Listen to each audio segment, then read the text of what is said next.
தளபதி விஜய் தமிழ் சினிமாவில் முன்னணி ஹீரோவாக இருக்கிறார். இவர் நடிப்பில் தற்போது கோட் திரைப்படம் உருவாகிட்டு வருது. இந்த படம் வருகிற செப்டம்பர் 5ஆம் தேதி வெளியாகுது. இந்த படத்தை தொடர்ந்து தளபதி 69ல் நடிக்கவிருக்கிறார். இந்த படம் தான் விஜயோட கடைசி படமாகும். இந்த படத்தை முடிச்சதுக்கப்புறம் முழுமையாக அரசியலில் விஜய் களமிறங்க உள்ளார். வினோத் இயக்கவிருக்கும் இந்த படத்தில் சமந்தா, மம்மிதா பைஜு ஆகியோர் நடிப்பதாக சொல்லப்படுது. ஆனால் இதுவரைக்கும் இந்த படம் குறித்து எந்த ஒரு அதிகாரப்பூர்வமான அறிவிப்பும் வெளியாகல. நடிகர் விஜய் தன்னுடைய ரோல்ஸ் ராய்ஸ் காரை விற்றுவிட்டதாக தகவல் தற்போது வெளியாகி இருக்குது. மேலும் அவருடைய வோல்வோ காரையும் விற்பனை செய்து விட்டாராம்.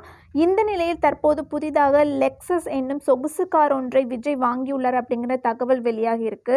ரூபாய் 65 லட்சம் முதல் துவங்கி ரூபாய் 2.80 கோடிக்கு மேல் லெக்சஸ் கார்களின் விலை இருக்குது அப்படின்னு குறிப்பிடத்தக்கது. இதே போன்று லெக்சஸ் காரை தான் இயக்குனர் லோகேஷ் கனகராஜுக்கு உலக நாயகன் கமல்ஹாசன் பரிசாக வழங்கினார் அப்படிங்கிறது குறிப்பிடத்தக்கது.